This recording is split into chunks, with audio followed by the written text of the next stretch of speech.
Raj power news ವೀಕ್ಷಕರಿಗೆ ಸಾಧಕರ ವೇದಿಕೆ ಕಾರ್ಯಕ್ರಮಕ್ಕೆ ಸ್ವಾಗತ ಸುಸ್ವಾಗತ.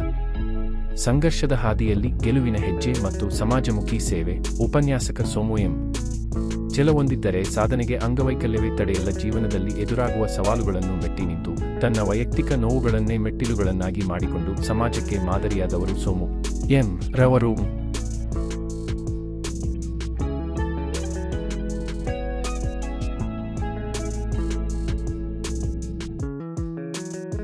ವೇದಿಕೆ ಕಾರ್ಯಕ್ರಮಕ್ಕೆ ಸ್ವಾಗತ ಸುಸ್ವಾಗತ. ಇವತ್ತಿನ ಸಾಧಕರ ವೇದಿಕೆಯಲ್ಲಿ ಏನೆಲ್ಲ ಸಾಧನೆಯನ್ನ ಮಾಡ್ಕೊಂಡು ಬಂದಿದ್ದೀವಿ ಅನ್ನುವಂಥದ್ದನ್ನ ನಮ್ಮೊಂದಿಗೆ ಇವತ್ತು ಶಿಕ್ಷಣ ಕ್ಷೇತ್ರದಲ್ಲಿ ಏನೆಲ್ಲ ಸಾಧನೆಯನ್ನ ಮಾಡಬಹುದು ಅನ್ನುವಂಥ ಒಂದು ಸಾಧನೆಯನ್ನ ಮಾಡಿರ್ತಕ್ಕಂಥವ್ರು ಇವತ್ತು ನಮ್ಮ ಸಾಧನಾ ವೇದಿಕೆಯಲ್ಲಿದ್ದಾರೆ. ಅವ್ರನ್ನ ಮೊದಲನೇದಾಗಿ ಸ್ವಾಗತ ಮಾಡ್ಕೊಳ್ಳೋಣ. ಸರ್, ನಮ್ಮ ಕಾರ್ಯಕ್ರಮಕ್ಕೆ ನಿಮಗೆ ಸ್ವಾಗತ. ಸರ್, ಶಿಕ್ಷಣ ಕ್ಷೇತ್ರ ಅನ್ನುವಂಥದ್ದು ಒಂದಷ್ಟು ಪವಿತ್ರವಾದ ಕ್ಷೇತ್ರ. ಇವತ್ತು ನಿಜವಾಗ್ಲೂ ಗುರುದೇವೋ ಗುರು ಬ್ರಹ್ಮಂ ಗುರು ವಿಷ್ಣು ಗುರುದೇವೋ ಮಹೇಶ್ವರ ಅನ್ನುವಂಥ ಒಂದಷ್ಟು ವಿಷಯದಲ್ಲಿ ಮೊದಲು ತಾಯಿಯನ್ನು ಗುರು ಅಂತಾರೆ, ತಂದೆಯನ್ನು ಗುರು ಅಂತಾರೆ. ನಂತರ ಇಡೀ ಕ್ಷೇತ್ರದಲ್ಲಿ ಆ ಮಕ್ಕಳಲ್ಲಿರ್ತಕ್ಕಂಥ ಒಂದಷ್ಟು ಜ್ಞಾನೋದಯನ ಬೆಳಕಿಗೆ ತರಲಿರ್ತಕ್ಕಂಥ ಕೆಲಸವನ್ನು ಗುರುಗಳಾದವರು ಮಾಡ್ತಾರೆ. ಇವತ್ತು ನೀವು ಒಂದು ಪವಿತ್ರವಾದ ಶಿಕ್ಷಣ ಕ್ಷೇತ್ರದಲ್ಲಿ ಕಾರ್ಯನಿರ್ವಹಿಸ್ತಾ ಇದ್ದೀರಿ.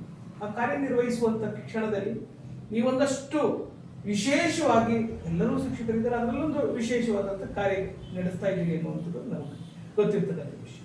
ಸರ್, ಶಿಕ್ಷಣ ಕ್ಷೇತ್ರವನ್ನು ಯಾಕೆ ಆಯ್ಕೆ ಮಾಡಿ? ನನ್ನ ಹೆಸರು ಸೋಮು ಅಂತ ಹೇಳಿ, ನಾನು ಮೂಲ ಮಂಡ್ಯ ಜಿಲ್ಲೆ ಕೃಷ್ಣರಾಜಪೇಟೆ ತಾಲೂಕಿನ ಅನಿವಿನಕಟ್ಟಿ ಅಂತಕ್ಕಂಥ ಒಂದು ಪುಟ್ಟ ಗ್ರಾಮದಲ್ಲಿ ಸುಬ್ಬಮ್ಮ ಮತ್ತು ಮರಿಯಪ್ಪನವರ ದಂಪತಿಗಳ ಮಗನಾಗಿ ನಾನು ಜನಿಸ್ತೀನಿ.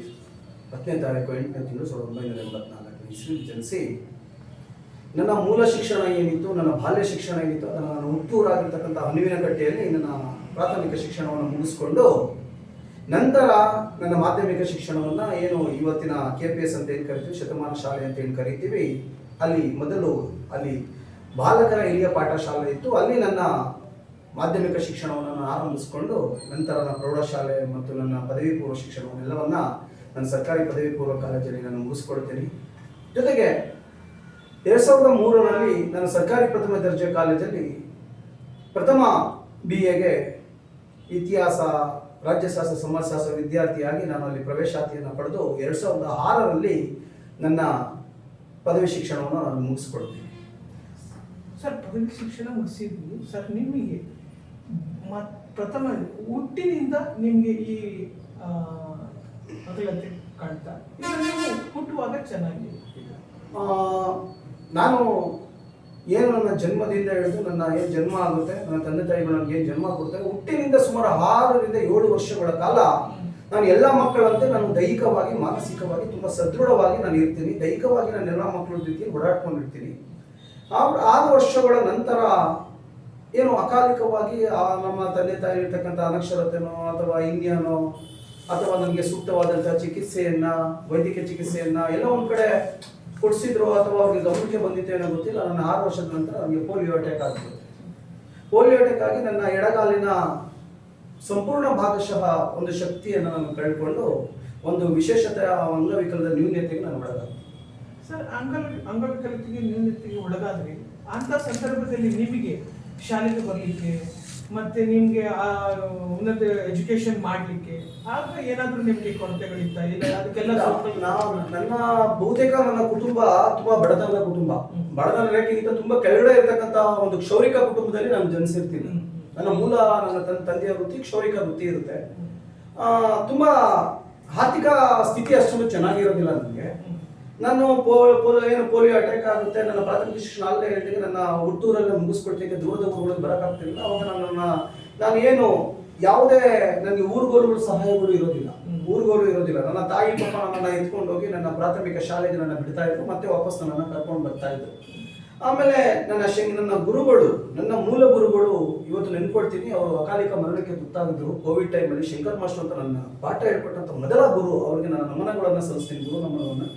ಅವರು ನನ್ನ ತಾಯಿಗೆ ಒಂದು ಫೀಡ್ಬ್ಯಾಕ್ ಕೊಡ್ತಾರೆ, ಮೋಟಿವೇಶನ್ ಮಾಡ್ತಾರೆ. ಇಲ್ಲ ಇವನೀಗ 4ನೇ ತರಗತಿಯನ್ನು ಮುಗಿಸಿ 5ನೇ ತರಗತಿಗೆ ಸರ್ಕಾರಿ ಬಾಲಕರ ಪಾಠಶಾಲೆ ಕೇರ್ಪಟ್ಟೆಗೆ ಹೋಗ್ಬೇಕಾದ್ರೆ ನೀವು ಎತ್ಕೊಂಡು ಹೋಗೋದಿಲ್ಲ, ಅವನಿಗೆ ಒಂದಷ್ಟು ಕಂಕ್ಲು ಗೋಲುಗಳನ್ನ ಊರುಗೋಲುಗಳನ್ನ ಅಭ್ಯಾಸವನ್ನು ಮಾಡಿಸಿ ಅಂತ ಹೇಳಿ ನಮ್ಮ ತಾಯಿಗೆ ಒಂದು ಮನವರಿಕೆ ಮಾಡ್ಕೊಂಡು ನನಗೊಂದು ಊರುಗೋಲುಗಳನ್ನ ಮಾಡಿಸ್ಕೊಳ್ತಾರೆ.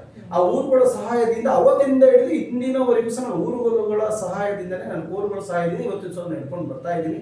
ನನ್ನ ಇಡೀ ನನ್ನ ವಿದ್ಯಾಭ್ಯಾಸ ಅಂತ, ನನ್ನ ಕೆರಿಯರ್ ಅಂತ, ನನ್ನ ವೃತ್ತಿ ಬದುಕಿ ಅಂತ ಎಲ್ಲಕ್ಕೂ ನಾನು ಊರುಗೋಲು ಇವತ್ತು ಬೆನ್ನೆಲುಬಾಗಿ ನಿಂತಿರ್ತಕ್ಕಂಥದ್ದು. ನಾನು ಯಾರ ಮೇಲೆ ಅವಲಂಬನೆ ಆಗಿಲ್ಲ, ನನ್ನ ಊರುಗಳ ಮೇಲೆ ಸ್ವಾವಲಂಬನೆಯಾಗಿ ನಾನು ಹಿಡ್ಕೊಂಡು ಓಡಾಡ್ತಾ ಇರ್ತಕ್ಕಂಥ ಚಿತ್ರಣವನ್ನ ನೀವೆಲ್ಲ ಗಮನಿಸಿರ್ತೀವಿ. ಅಂದ್ರೆ ನಿಮ್ಮ ಗುರುಗಳ ಪ್ರೇರಣೆಯಿಂದ, ನಿಮ್ಮ ತಾಯಿಗೆ ಕೊಟ್ಟಂತ ಗೈಡ್ಲೈನ್ ಇಂದ, ಬಟ್ ಅವತ್ತಿನಿಂದ ಇವತ್ತಿನವರೆಗೂ ನಿಮಗೆ ಸಹಾಯ ಅಂತ ಅಂದ್ರೆ ಊರುಗೋಲೆ ನಿಮಗೆ ಸಹಾಯ. ಬಹುಶಃ ಆ ಊರುಗೋಲಿನಿಂದ ಮುಂದಿನ ಎಜುಕೇಶನ್ಗೆಲ್ಲ ಹೋಗ್ಲಿಕ್ಕಾಗ್ಲಿ ಮತ್ತೊಂದಕ್ಕಾಗ್ಲಿ ಎಲ್ಲವೂ ಕೂಡ ನಿಮ್ಗೆ ಅದರಿಂದ ಅನುಕೂಲ ಆಯ್ತು. ನನಗೆ ಊರುಗೋಲುಗಳು ಇಲ್ಲ ಅಂದಿದ್ರೆ ನಾನು ಯಾವುದೇ ಸರ್ಕಾರಿ ಶಾಲೆಗಳಾಗ್ತದ್ದು, ಪದವಿ ಆಗ್ಬೋದು ಅಥವಾ ಪದವಿ ಪೂರ್ವ ಯಾವುದೇ ಕಾರಣಕ್ಕೂ ಓಡಾಡಕ್ ಆಗ್ತಾ ಇಲ್ಲ. ತಾಯಿ ಎಷ್ಟು ಅಂತ ಎತ್ಕೊಂಡು ಆಗ್ತಾ ಇರಲಿಲ್ಲ. ಅವಾಗ ಸಾರಿಗೆ ಸಂಪರ್ಕಗಳು ಅಷ್ಟಾಗಿರ್ಲಿಲ್ಲ. ಅಲ್ಲ ಆಟೋದಲ್ಲಿ ಬರ್ತಕ್ಕಂಥ ಹಣದ ಶಕ್ತಿ ಅಥವಾ ಆರ್ಥಿಕ ಶಕ್ತಿ ಸಹ ನನ್ನ ಕುಟುಂಬದಲ್ಲಿ ಇರಲಿಲ್ಲ.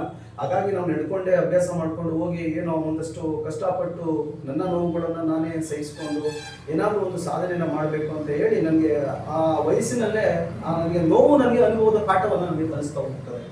ಸರ್, ಈಗ ಅದ್ರ ಜೊತೆಗೆ ನಮಗೆ ಇನ್ನೊಂದು ವಿಶೇಷವಾಗಿ ನಿಮ್ಮ ಬಗ್ಗೆ ನಮಗೆ ನಿಮ್ಮಲ್ಲಿ ಪಾಠ ಕಲಿತಿರ್ತಕ್ಕಂಥ ಶಿಷ್ಯರಿರಾಗ್ಬೋದು ಮತ್ತು ಎಲ್ಲರೂ ಹೇಳ್ತಕ್ಕಂಥದ್ದು ಏನು ಅಂತಂದ್ರೆ, ಅವರು ಶಾಲೆಯ ಮುಗಿದ ನಂತರವೂ ಕೂಡ ಒಂದು ಕಡೆ ಈ ಬಡ ಮಕ್ಕಳುಗಳಿಗೆ ಎಲ್ಲರಿಗೂ ಕೂಡ ಒಂದಷ್ಟು ಎಜುಕೇಶನ್ ಟ್ಯೂಷನ್ ಮಾಡೋ ಮುಖಾಂತರ ಅವ್ರಿಗೆ ಮಾಡ್ತಾರೆ. ಈ ತರದ ನಿಮ್ಗೆ ಪ್ರೇರಣೆ